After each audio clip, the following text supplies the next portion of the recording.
নির্মাতা ও খুচরা বিক্রেতা উভয়ই 20% লাভে একটি জিনিস বিক্রি করে। যদি ওই জিনিসের নির্মাণ খরচ 200 টাকা হয়, তবে খুচরা মূল্য কত? তোমরা খেয়াল করো, এখানে যখনই কোনো কিছুর উপর দুইটা বলবে, একই জিনিসের উপর দুইটা খরচ নির্মাণ করা হবে, তখনই আমরা এই টেকনিকটা অবলম্বন করব।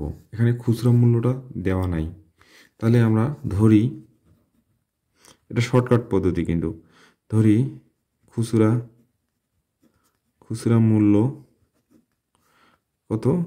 এক্স। এখন তোমরা খেয়াল করো যে প্রথমে হচ্ছে 20% লাভে জিনিসটি বিক্রি করে, 20% লাভে বিক্রয় মূল্য, তাহলে 100 যোগ 20, 120। তারপরে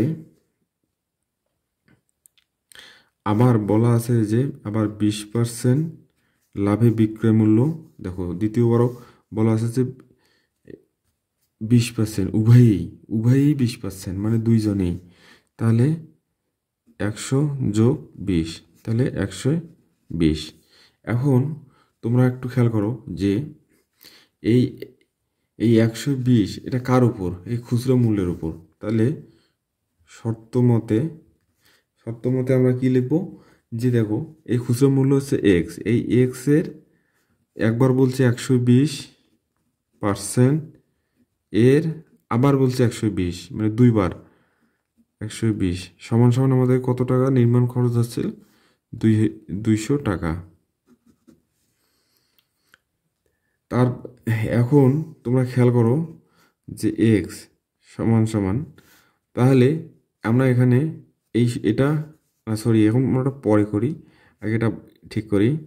তাহলে 220% মানে নিচে 100 এর, তাহলে উপরে 120%, 100 হচ্ছে 200। তারপরে এক্স সমান সমান, এখন আমরা এই সংখ্যাটা ওপাশে গেলে কি হবে?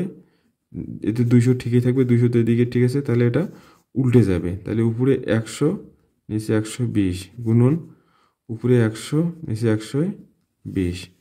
তাহলে অতএব ক্যালকুলেশনটা করলাম না, সময় সেভ করার জন্য, 288 টাকা। এটা হবে উত্তর।